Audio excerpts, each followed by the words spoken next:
Maharaj and the esteemed gathering of devotees, I have the honor of welcoming you on behalf of the Vyasa Puja team to the home of Sri Sri Kishore Kishori. Welcome. Thank you very much for being here.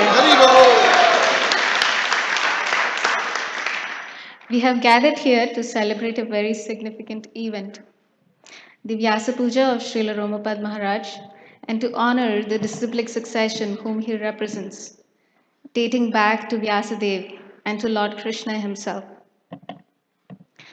The chain of teachers perform a very significant function for Krishna.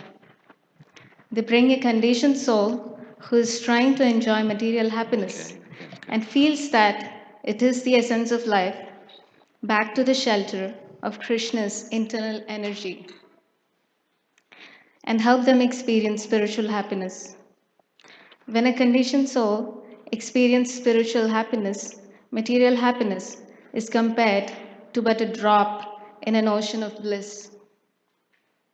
One of the greatest acharyas in the history of mankind who transformed sinners into saints is Srila Prabhupada. Bringing a soul to a platform of spiritual happiness is not an easy task. It involves a lot of personal sacrifice and sometimes even retaliation and resistance from a conditioned soul. But the compassionate spiritual master continues to remind the soul of his relationship with Krishna. And it takes a great commitment to do such a thing. Srila Prabhupada is such a personality. And following in the footsteps of such a great acharya are his disciples like Srila Romapada Swami, who has been gently guiding and touching the lives of many that have gathered in this room. So please, let us all bring our hearts together to honor a current representative of Krishna. And may you abundantly experience the mercy of Sri Sri Kishore Kishori and Srila Prabhupada. Thank you very much.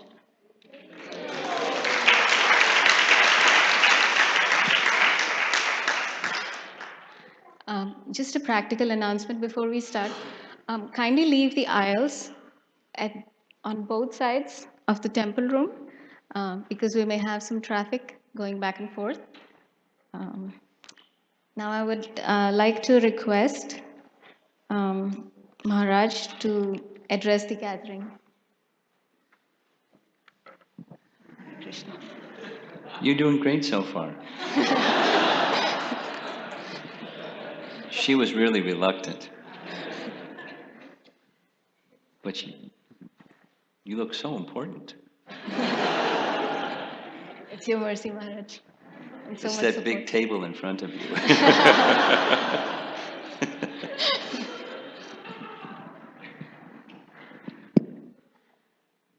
Was it your idea to have lotus flowers growing from the ceiling? Uh-huh. Alex and? Okay. Very attractive, isn't it? Very creative.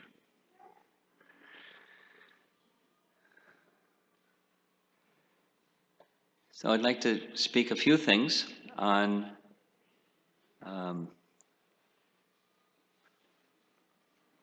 well, first I'd like to read a little bit from an essay or a public speech or something like that Bhaktisiddhanta Saraswati Thakur spoke about assuming responsibility of being guru. His language is high, but if you listen carefully, you'll catch the drift of what his message is.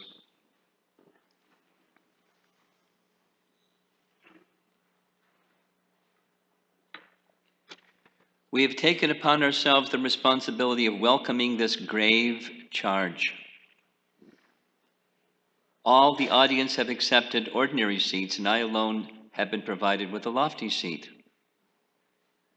All are being told, in effect, do have a look at this big animal from the zoo gardens. What arrogance. So foolish, so wicked. Have you ever seen such a big brute? Garlands of flowers had been put around his neck. What laudations, what bombastic, long drawn, and hyperbolic adjectives. And how complacently, too, he is listening to the praise of his own achievements, how intently, and with his own ears. He also evidently feels delighted in his mind. Is he not acting in plain violation of the teachings of Mahaprabhu? Can such a big brute, so selfish and insolent, ever be reclaimed from brutishness? That's how he starts. I happen to be one of the greatest of fools. No one offers me good advice on account of my arrogance. Inasmuch as nobody condescends to instruct me, I placed my case before Mahaprabhu himself. The thought occurred to me that I would make over the charge of myself to him and see what he would advise me to do. Then Sri Chaitanya Dev said to me in poetry, whomsoever thou meetest, instruct him regarding Krishna by my command, being Guru, save this land. In this thou wilt not be obstructed by the current of the world. Thou wilt have my company once again at this place. It's poeticizing instruction from Chaitanya Charitamrita. In these verses, it is to be found the proper explanation of the apparent inconsistency noticed above. By whose only teaching is humility greater than that of a blade of grass, said, Lord Chaitanya said, by my command, being Guru, save this land. In this instance, Mahaprabhu himself has given the command, his command being, perform the duty of Guru, even as I do it myself. Also convey this command to whomsoever you chance to meet. Chaitanya Dev says, tell them these words, namely, by my command, being Guru, save this land, deliver the people from their foolishness. Now, whosoever happens to hear these words would naturally protest.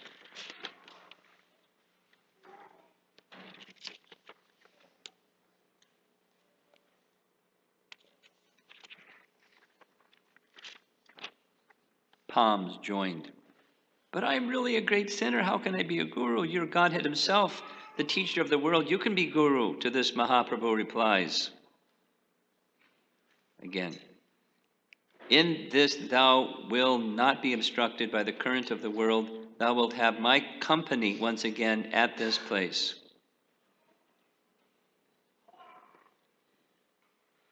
Then he quotes, essentially, do not practice the craft of a guru for the purpose of injuring others through malice. Do not adopt the trade of guru in order to get immersed in the sloth of this world.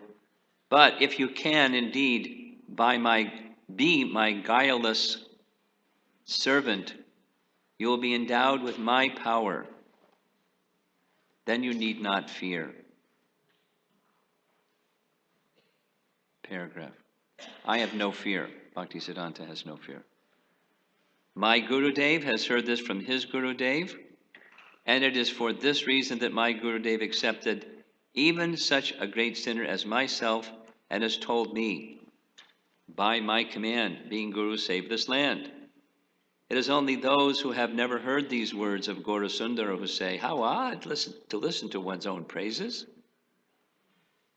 While the Guru is instructing his disciples in the 11th canto of Bhagavatam, what a great sin, in their opinion, is he not, what a great sin, in their opinion, is he not perpetrating? So the 11th canto verse we're going to speak later. What is the Acharya to do when he has to explain the sloka, Acharya Mam Vajaniyat, which means never disregard the Acharya, never entertain the idea that the Acharya is your equal in any sense. These are the words of Sri Krishna himself, by which the jiva is to be benefited. Is the guru to take himself off, to desert his seat, the seat of the Acharya from which these words are to be explained? That office his Guru Dev has conferred on him, if he does not act up to its requirements, he is doomed to perdition by reason of his offense against the holy name in the shape of disrespect toward the Guru. He has to do it, in spite of the fact that such procedure is apparently open to the charge of egoism. As the saying goes, having started on the dance, it is no use to draw close the veil. You heard that one before? Apparently, it's a Bengali saying. Prabhupada would refer to it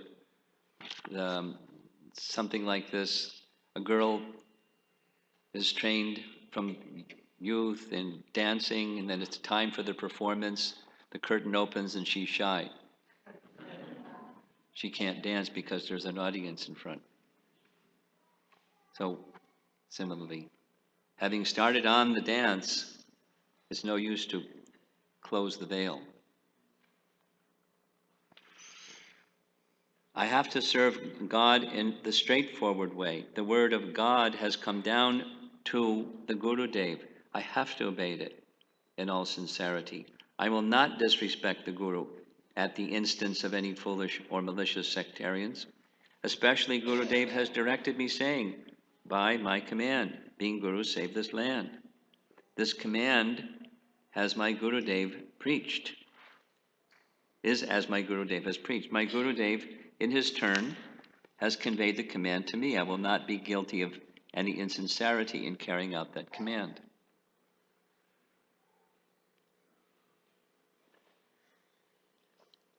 It's not easy. But from the discussion this morning,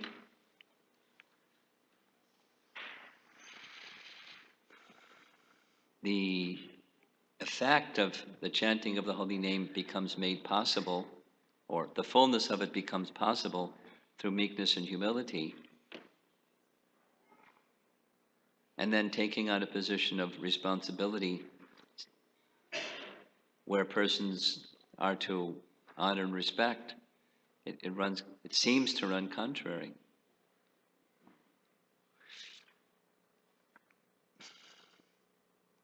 Just a little sharing. It was wonderful growing up in Krishna consciousness under the direct guidance of our founder Acharya, because many, many core principles were given to us, later expanded, but at least core principles. And one of those core principles was in brahmachari life. I lived so many years in the brahmachari ashram. When you see another devotee, first thing in the morning, you offer your obeisances. And that's a nice principle to live by. I mean, not just the mechanics of paying obeisances, but from the heart, offering respect, because here's a spirit soul who, unique amongst all the literally countless numbers of spirit souls, is carrying devotion for Krishna in their heart. So we offer respect to the soul, and the soul's carrying Krishna within their heart. Their devotion for Krishna, we're offering respect to that. And again, for years, and days and days, and months and years and years. And then something happened. I was told by my GBC, you've been approved by the GBC to take sannyas. I said, oh?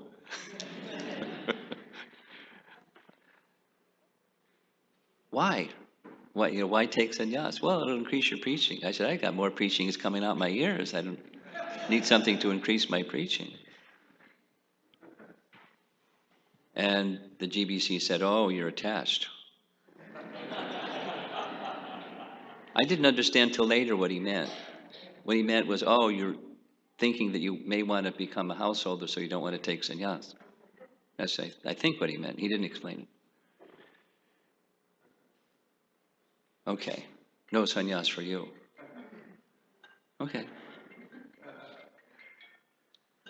And then in the course of a year, others came to know that I'd been asked to take sannyas, and they kept saying, "You should take sannyas." Why? It'll increase your preaching. I've got plenty. No, but it's good. You should do it. I just kind of kept listening to it, again, listening to it, and I got tired of listening to it. So I said, "Okay, I'll take sannyas." So the sannyas initiation was performed, and just because I, sat at a fire yagya and now had a danda, and I put on my dhoti in a different way, persons would come and pay obeisances. So I would pay obeisances because that's how I was trained. And they would say, "No, no, no, you're not supposed to pay obeisances." "What are you talking about? We're supposed to pay obeisances." "Why are you saying that?" "No, no, because you're a sannyasi and we're supposed to pay obeisances to you." I said, "I don't care. I'm paying obeisances."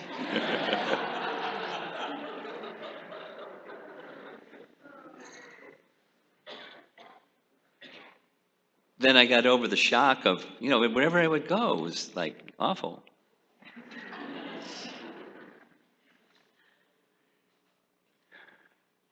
Then it kind of got me. It wasn't for me. It was the sannyas ashram.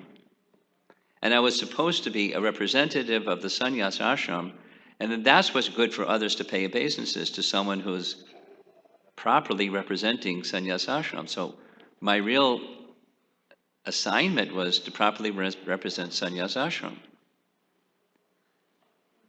Then it's transparent. It's not for me, it's for the sannyas ashram, and I'm the representative of that. That's what they're paying obeisances unto. Took a while to get used to that too. And without elaborating, as Bhaktisiddhanta is stating here,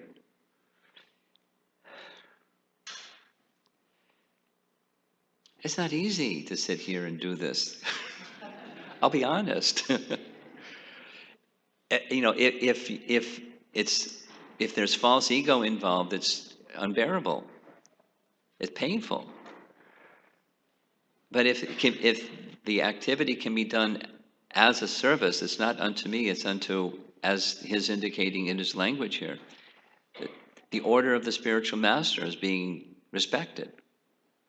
And the spiritual master who was given the order, and ultimately Chaitanya Mahaprabhu was given the order. Respect goes to Chaitanya Mahaprabhu. And then the person who is representing Chaitanya Mahaprabhu has the responsibility of being transparent. It goes to Chaitanya Mahaprabhu and his order, and properly representing. That's the challenge, or the service assignment. And so now going on to what he says in that little talk, Acharya Man Vajaniyan. This is 2 verses from Chaitanya Charitamrita Adi Leela chapter 1, where Guru Tattva is being just lightly touched on.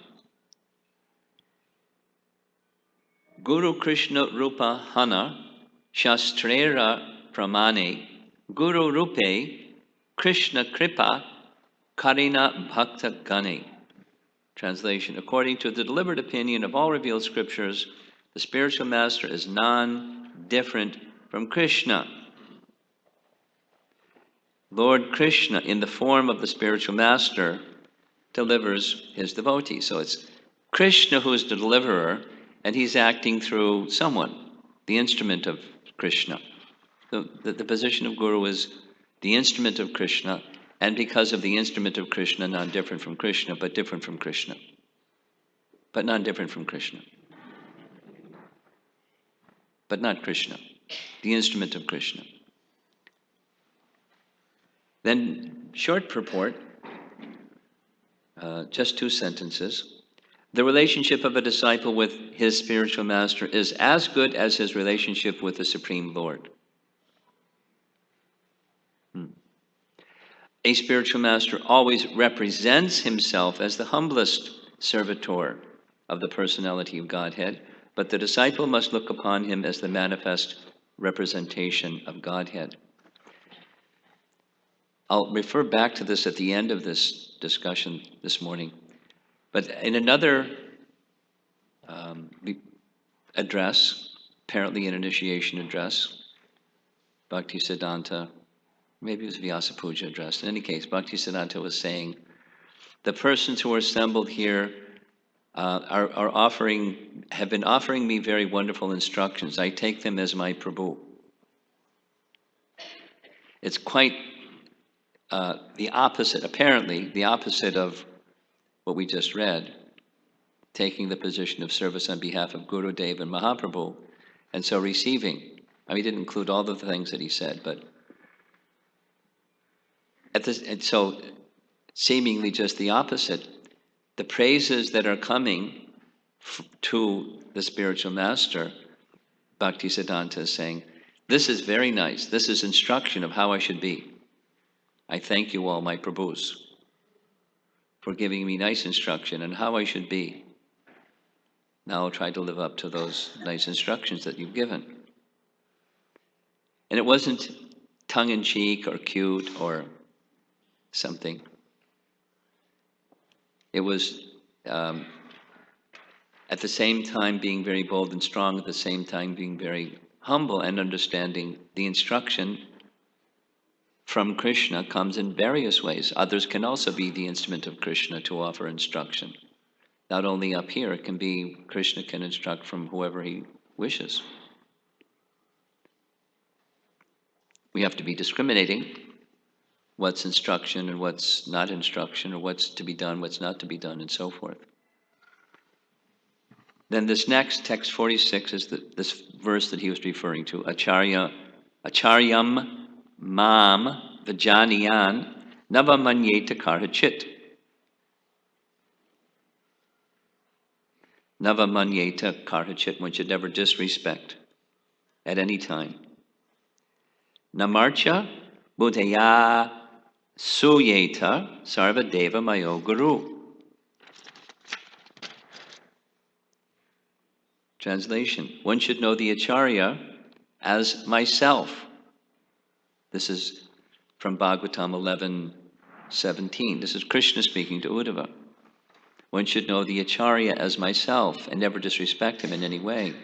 One should not envy him, thinking him an ordinary man, for he is the representative of all the demigods. And purport from our BBT translation. This is a verse from Bhagavatam 11:17-27. This is Prabhupada's purport. Spoken by Lord Krishna when he was questioned by Uddhava regarding the 4 social and spiritual orders of society. The Lord was specifically instructing how a brahmachari should behave under the care of a spiritual master. In this case, Guru is indicating his teacher. Teacher was seen as Guru. He was. A spiritual master is not an enjoyer of the facilities offered by his disciples. He is like a parent. Without the attentive service of his parents, a child cannot grow to manhood. Similarly, without the care of the spiritual master, one cannot rise to the plane of transcendental service. And say the flip side is the duty of the spiritual master to assist the disciple to come to the plane of transcendental service.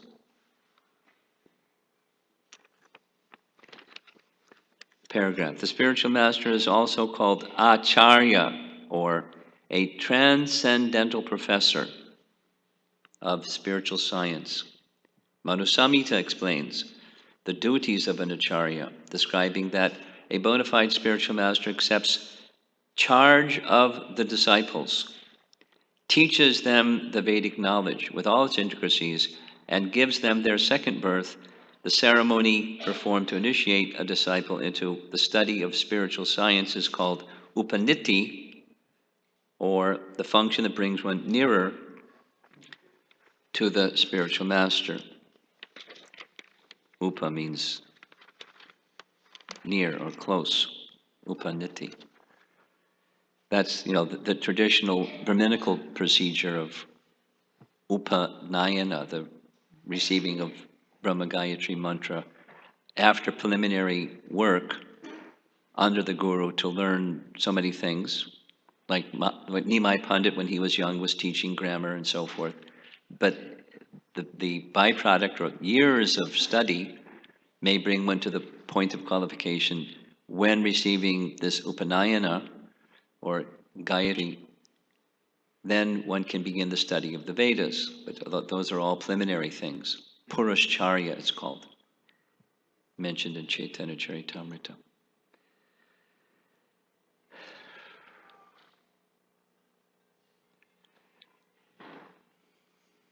I like Prabhupada's language specifically that spiritual master is like a father. And in the time of our founder Acharya, when his physical presence, it was a little rough and tumble at times because we were quite rough in the purity, area. We didn't really know lots of things. We were quite uncultured and so forth. At the same time, it was very wonderful and exhilarating because we were in the care of our father, our spiritual father. And the present circumstance is there's the physical absence of our spiritual father, physical absence, but the presence of our spiritual father, founder Acharya, in the form of abundant teachings that he's provided us. Very, very deliberately, conscientiously, systematically giving us the Bhaktivedanta purports and so many other mediums of associating with him. So, in our present time, we have that Vani association, and then the present generation and subsequent generations must, their qualification is very simple to articulate, and that very simple is be, in Prabhupada's language, strict followers, both by prachar, what you say, and achar, what you do. And then he gave so many other criterion, little small things like cooperate together and work under the governing body society in my absence, and some other simple things like that.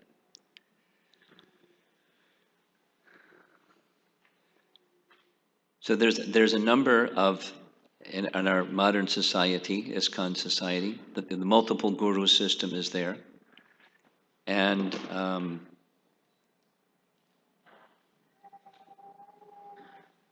there's multiple fathers, or maybe from your perspective, uncles.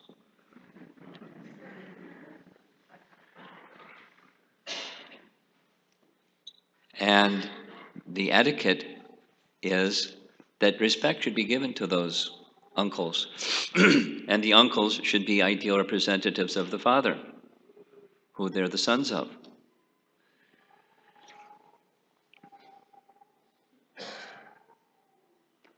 So the teachings are above us all, and then there's our founder Acharya, who's the source of those teachings.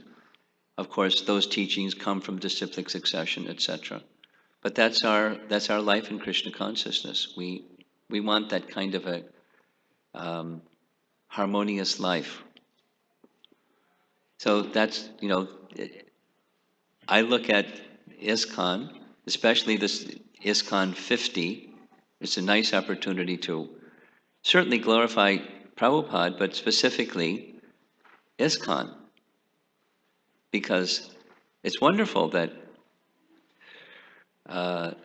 through different challenges, without listing them, ISKCON is still existing and is strong and expanding and growing. And I could, it's a whole other thing to just, each year Bhadri Narayan Swami comes here for our midsummer meeting, and he does, an hour and a half presentation on, what's going on in ISKCON in the world today. And some of you have seen that, maybe elsewhere, because he also does it elsewhere.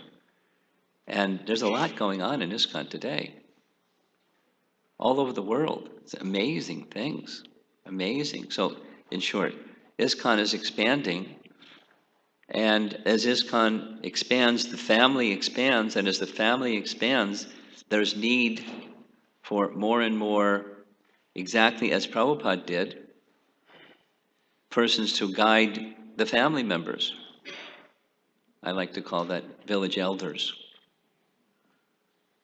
The global village, and then there's village elders, and those village elders have a nice service to do. I was sharing this with somebody just yesterday. Something that, is Sri Radhika here? She's with her kids. Okay. Something came up the other day when we were at some program, and oh yeah, one of her children started screaming or something. And she was just like, carrying on. She didn't even notice it. And I was like, wow. And she said, oh, this is right in the middle of class. Oh, I'm by now I'm used to it. Just kind of tuned it out. I said, I guess there's advantages of being a mother and disadvantages of being a sannyasi. But then there's advantages of being a sannyasi and disadvantages of being a mother. So we need to find the right situation for ourselves where we can be strong in Krishna consciousness and from that position serve the society.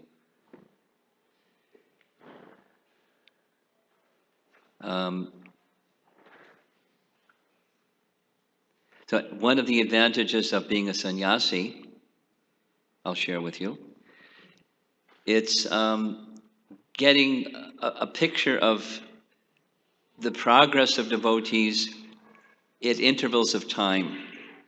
Like, visit a place, spend some time, go away and come back and see the devotees in that place and go away and then see them again. So over a period of time, something that I've noticed, this is from the perspective of the sannyas that visits from time to time, as opposed to those of you that live in a community and stay in your community. And that's, you're seeing incremental, whatever it is, and you don't get necessarily the overspans of time, like time-lapse photography kind of. So something that I've noticed is that devotees that make rapid progress or swift progress compared to those that don't are those that have a strong connection with somebody who's proximate and guiding them in Krishna consciousness, and those that don't have that, their progress isn't the same. So I'm going from the function of guru is, as Bhaktisiddhanta very clearly articulated, part of the spiritual family that the father is overseeing is the village elders that are guiding others. And if you all wish to progress nicely, work closely with somebody that's a qualified devotee, in addition to guru. Something that I have a stone in my shoe, it irritates, is when, and it irritates presidents probably more than it irritates me, or at least as much as it irritates me, which is when the primary relationship is with guru and the other relationships just kind of disappear, they vanish. Not good. That's not what a family is. Meaning, respect those other relationships. They're very important. It's part of family. The wholesomeness of spiritual family. Besides, it's not intended to make the burden of being a guru lighter. It's just, it does, but it doesn't neutralize the importance or minimize or diminish the importance of spiritual master-disciple relationship. But it's important. And then comes the next topic, which is maturity. So something like a child grows up in the family knowing the parents. If they're siblings, they certainly know their siblings, but you know, the relationship, the primary relationship is with parents. And I've had this experience like tons of times. Go visit some family or something. It doesn't have to be in their home, it can be wherever. And you say hello to the child, and the child, ducks behind mom and dad. Just literally takes their cloth and just goes like that. Shy, which is fine. Being attached to mom and dad is fantastic.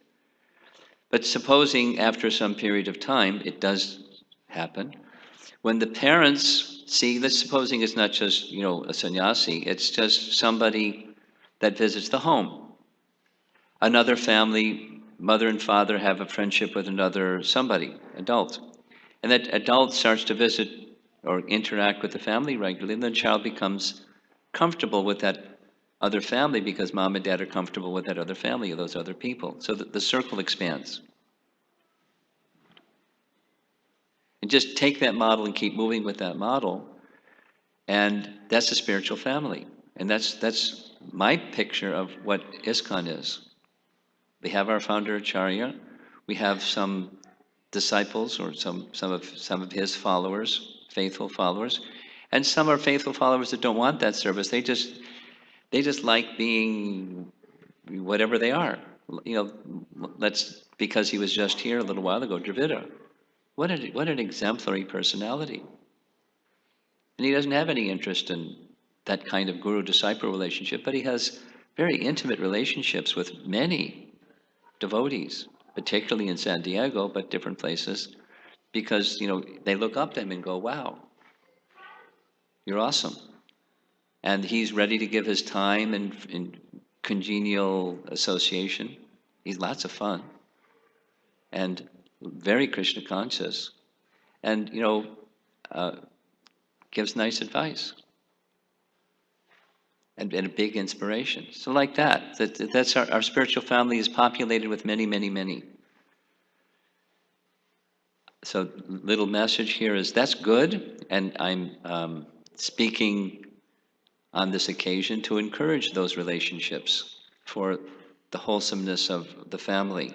And that's part of maturity. As the child grows up, they can accept other relationships without becoming confused about, mom and dad.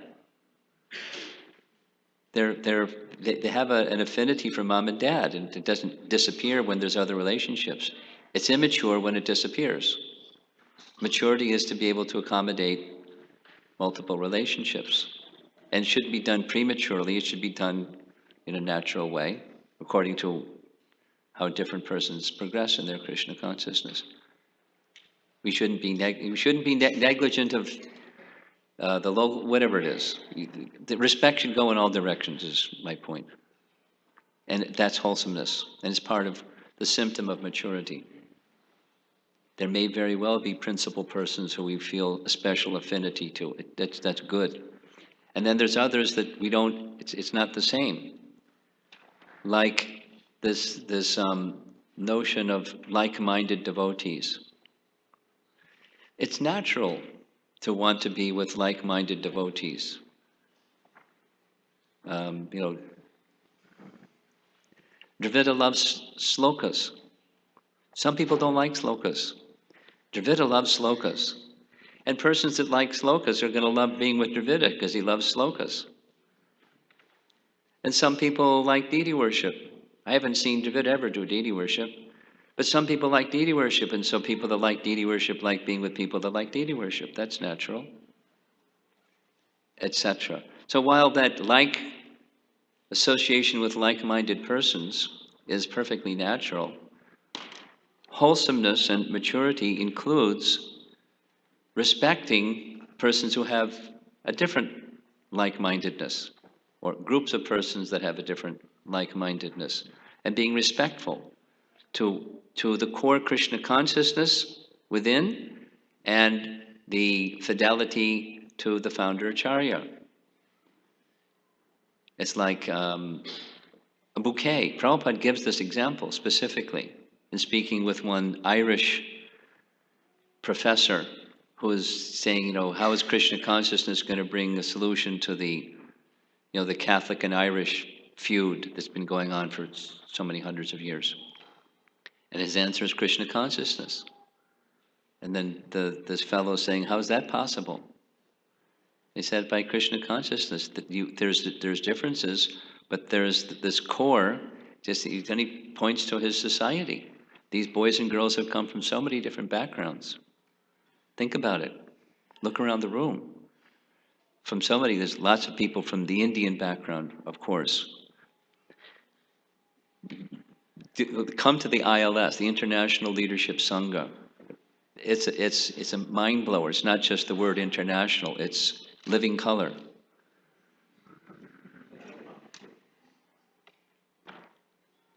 The International Society for Krishna Consciousness is truly international. That's what we're part of. And it's wonderful to appreciate how they're doing this in Africa and how they're doing that in China and how they're doing something else in Southeast Asia and on and on and on. A devotee I know from China works for China Eastern Airlines. And part of what they get as a perk or a benefit is wherever the airlines goes in the world, they can have a certain number of free international trips.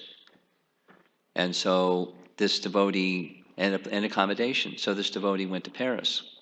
They don't speak a word of French. They don't speak a word of English. They only speak Chinese. But she wrote this really happy letter, just like going to not the Eiffel Tower, but going to the temple and seeing the deities and the wonderful kirtan, and they don't have that in China. I don't know how she communicated her needs. Prashadam, hand signals. I don't know what she did, but so happy. You get the idea. It's truly an international organization, without elaborating on that. So there's differences, and we respect differences, and like attracts like, and there's differences, and respect the differences. Particularly, we respect the Krishna consciousness, and then on that basis, we respect the differences. And we try to be kind to those who aren't devotees rather than look down our nose at those that are not devotees, and encourage them in whatever way we can, encourage them in their practical life and as well in their spiritual life.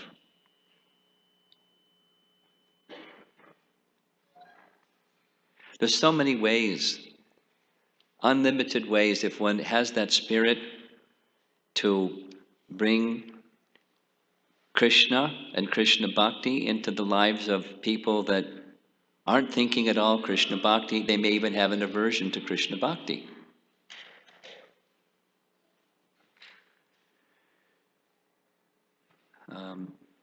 Just before coming, as an example, just before coming here, I was visiting in the Potomac area, and Thursday night, there was a home program, and somebody who is a yoga teacher, American woman, from the same part of the country that I grew up in upstate New York, she was very surprised. Oh, you know that place? And I was surprised. You know that place? Yeah, I grew up there. So anyway, she's now a yoga teacher somewhere in Baltimore. And I asked her, how'd you become a devotee? And, long story, but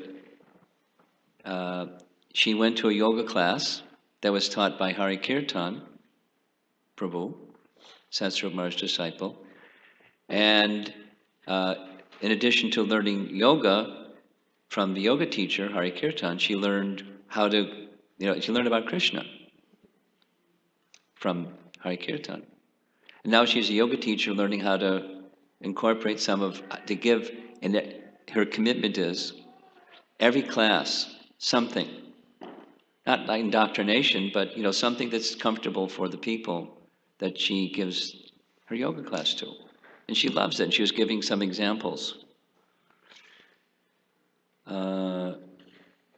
I think one of her examples was Satya and Jayant. Are they here? Satya? Where is she? Jayant? Huh? She went somewhere. She's out to lunch, huh? Is Jayant here? They're down playing. Okay. Something like this. If we hear some pitter patter, it means they're coming upstairs. They heard their names. Something like this. This yoga teacher found out that these two, they also are in the Baltimore area. We've got this invitation to go to some African American gathering, and these two kids could sing. She sings and he plays mridanga or something like that. So that was how it started out. Sacred sounds or something like that. And right away, the audience was into kirtan. And not only into kirtan, they were dancing. And they were like, singing and singing and singing and singing and dancing and singing and dancing and singing. They wouldn't stop. And then she did the yoga class. So the next time she came, where's the music? Did you bring the instruments?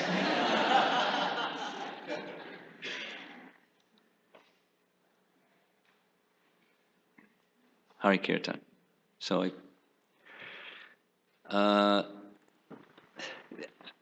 again, just another little example.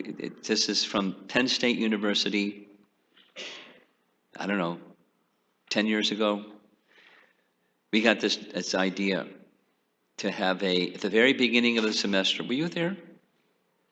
Shamakunda, we had the mantra yoga. Huh? You after you left, okay.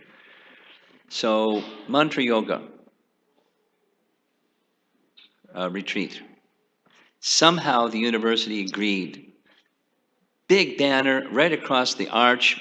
All the students go through the arch to go into the campus, unless they come from some other part of the campus. But big traffic. Mantra yoga, contact, blah, blah, blah, Gita Nagari farm. So people came, whatever the number was, something like 30. Badahari was there for mantra yoga. Whew. So he started doing mantra yoga, Hare Krishna Kirtan. And the students looked really uncomfortable. You could feel it.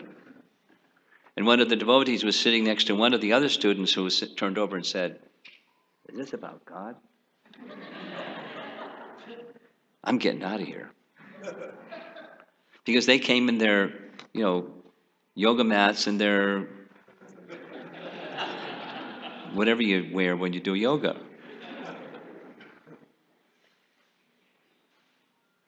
So we could feel the vibration. So we had a little huddle and said, "Looks like you guys were expecting another kind of yoga, because it wasn't deception. It was mantra yoga. This is mantra yoga. But you want the other yoga? No problem. We just completely change the schedule. Starting tomorrow morning at such and such time, it's bring your yoga mats. We're going to do yoga, and we have Hari Kirtan here as the yoga teacher." Krishna saved us. So the whole morning was yoga, but he does it creatively, and they felt really comfortable. We're in the temple room, by the way.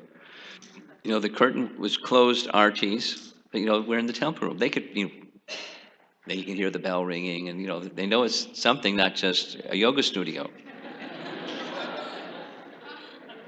It's about God, but they're not trying to impose God on us. So they were comfortable. And then lunch. And then after lunch, he had them do, I forget what he calls it. It starts with a V, some way that you do yoga, but you're moving rather than just doing an asana. Vinyasa yoga. So they did that. They liked that. That was new. Then he had them chant Om. They liked that. That was, neutral.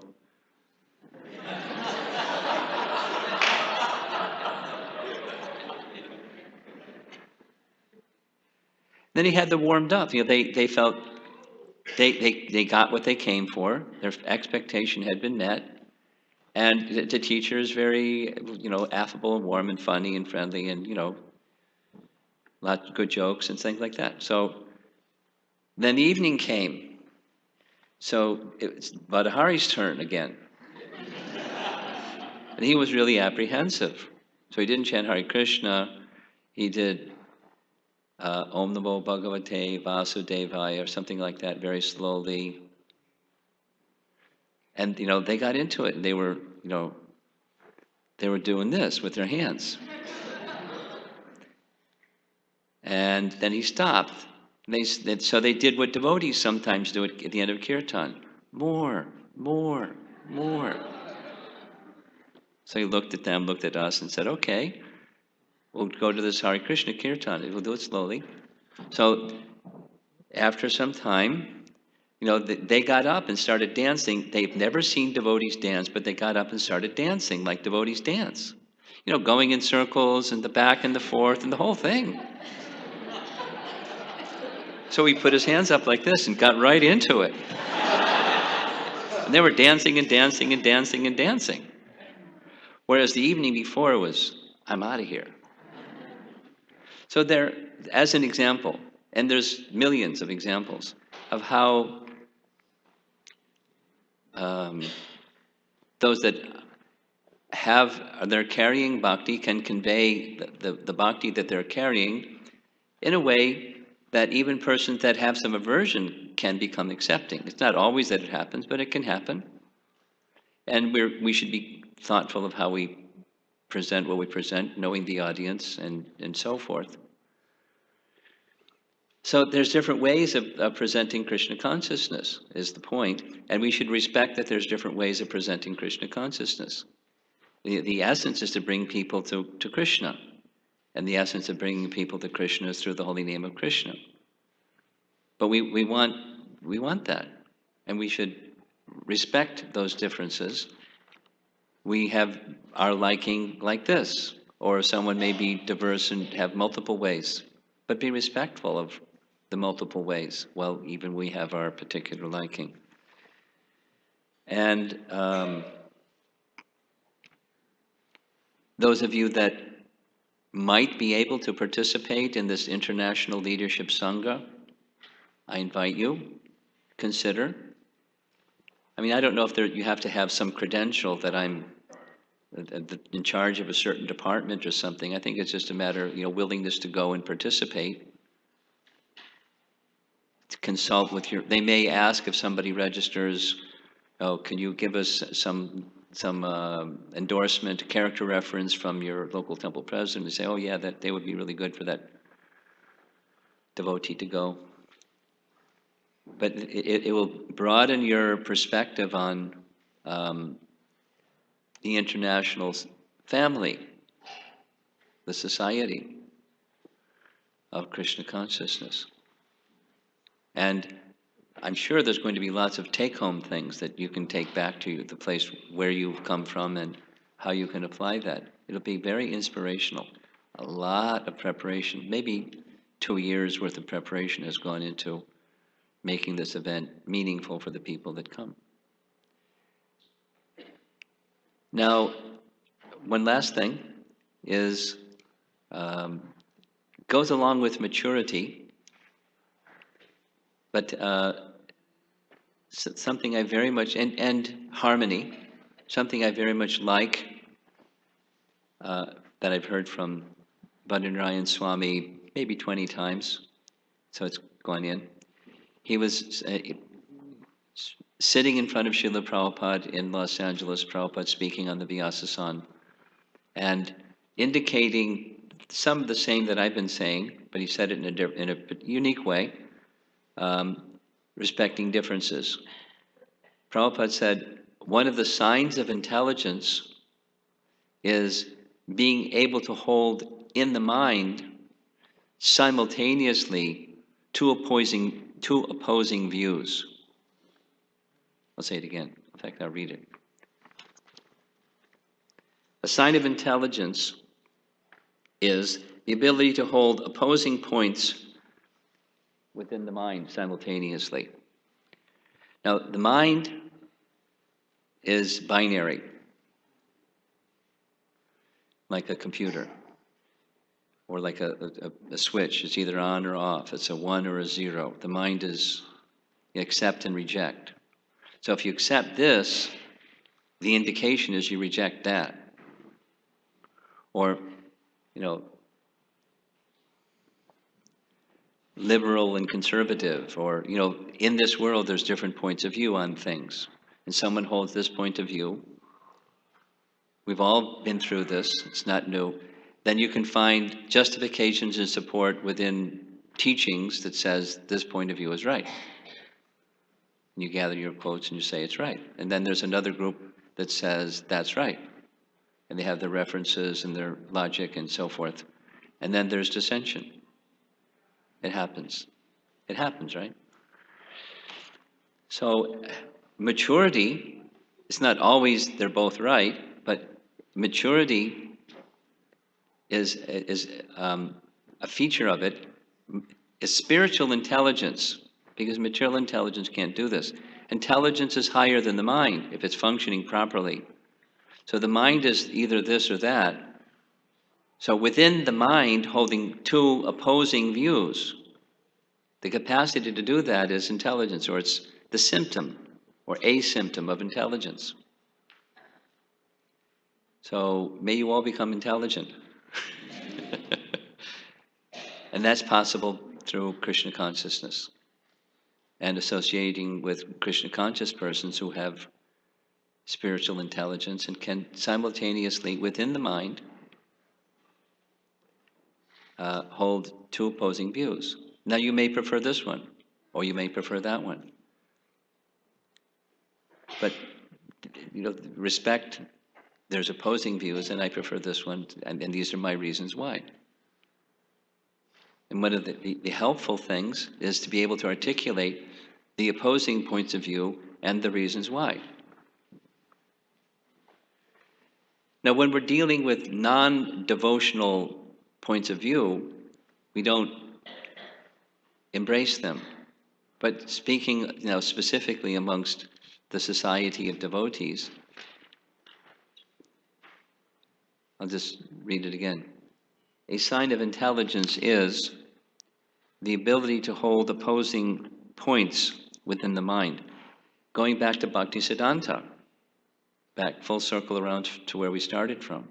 This position of accepting the position of Guru on the order of Chaitanya Mahaprabhu, people were saying things, so I went to Mahaprabhu and here's what he told me, on my order. So there's following the order, and then there's a seemingly very different position that says, all these persons who I'm the guru of, they're my instructors. They're instructing me very nicely. Now I know what I should be doing. And it's not that's contradictory, but within the mind, both things can be held. And then, same for all of us, the applications are different given our situations. It's not cosmetic or something that you put on and take off. It's something that it has to be, it's the basis for such an ability is Krishna consciousness. Then Krishna gives the intelligence how to do this, how to live in a society where there's all this diversity, and it's going to grow as ISKCON grows and grows, locally and internationally, locally, regionally, nationally, and internationally. So incumbent upon all of those who are parts of ISKCON, that's all of us, yourself and myself included, we have to come to a better standard, improve ourselves individually within ourselves, not just expect that others have to do. We do ourselves and be examples of this nice example.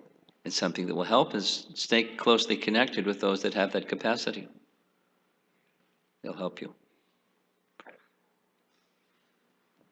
Okay, I'm done. Here she is again.